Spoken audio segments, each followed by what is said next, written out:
Sveiki, aš išmanių ekspertas Karolis. Susipažinkime su Samsung Galaxy S6 ir S6 Edge. Dėžutėse be telefonų randu po įkroviklį, USB laidą ir ausines.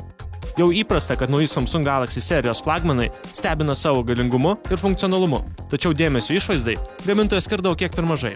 Pristatydami Galaxy S6, Samsung nustebino. Galingumas čia dera su puikia išvaizda.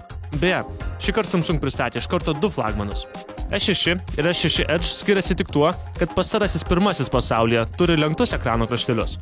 Dėl tokio išskirtinio ekrano Galaxy S6 Edge atrodo įspūdingai, tačiau dėl kiek aštresnių kraštelių rankos jį laikyti ne taip patogu kaip S6. Supraskite mane teisingai, S6 Edge laikyti patogu, o S6 tiesiog prilimpa prie delno. Tam daug įtakos turi korpuso gamyboje panaudotos aukščiausios kokybės medžiagos. Priekis ir nugarėlė iš patvaraus stiklo Gorilla Glass 4, o rėmelis metalinis. Kaip ir dizainas, taip ir jungčių bei mygtukų išdėstymas primena iPhone 6. Dešinėje pusėje yra jungimo, o kairėje garso reguliavimo mygtukai. Apačioje randu micro USB ir ausinių jungtis bei garsiakalbė. Deja, reikia priprasti laikyti telefoną dviem rankomis taip, kad jo neuždengtum. 5,1 colio S6 ekranas tikrai įspūdingas. Jis labai didelės raiškos, kontrastingas ir ryškiai atkuria visas spalvas. Tai ko gero geriausias ekranas, kokį galime rasti mobiliajame įrenginyje. Bet pakalbėkime daugiau apie S6 Edge ekraną. Be visų ką tik minėtų privalumų, jis turi ir unikalių savybių.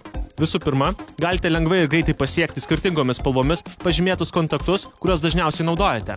Jeigu telefonas bus apverstas ir kuris nors iš jų skambins, kraštelis švities kontaktui priskirta spalva. Taip pat galite naktį įsijungti neryškų laikrodį ar svarbiausius pranešimus.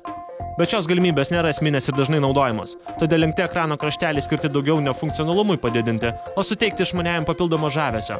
Reikia pripažinti, kad tai tikrai labai gražiai atrodantis sprendimas. Šių išmaniųjų baterija nėra maža, o procesorius pakankamai efektyviai naudoja energiją. Tiesa, ryškiam ekranui jos daug ir reikia.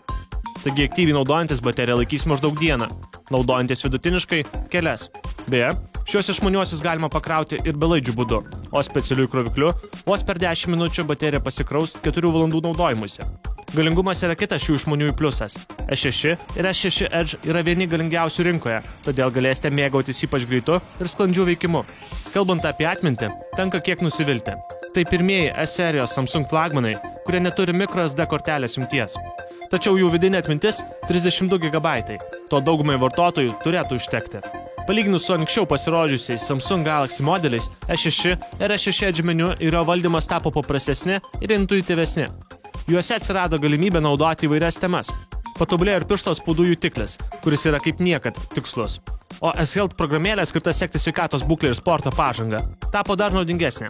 Paprasčiau veikia ir širdies pulso matuoklis. Kameros yra kitas, neabejotinas S6 ir S6 Edge pliusas. Jos tiksliai ir labai greitai fokusuoja, vaizdai ryškus ir nei kiek neišplaukia, o spalvos perteikimos kontrastingai. Turbūt dar nebuvo sukurto telefono, geriau įamžinančio vaizdus esančius prieblandoje. Smagu, kad 2 kartus paspaudus pradžios mygtuką galima jungti fotoaparatą ir ypač greitai įamžinti patikusį kadrą. Ir priekinė 5 megapikselių kamera puikia. Lengva fotografuoti asmenukes, tiesiog palietus širdies pulso jutiklį. Mano išvada. Išleisdami Galaxy S6 modelį, Samsung iš naujo pabandė suprasti, kokie yra mūsų lūkesčiai. Tai puikus telefonas, pakelintis išmaniųjų gamybos standartus į aukštesnį lygį. Galaxy S6 Edge darė ir su unikaliu ekranu, dėl ko jis bene gražiausias išmanusis rinkoje. Juos rekomenduočiau vertinantiems funkcionalumą ir norintiems turėti aukščiausios klasės, puikiai fotografuojantį išmanųjį.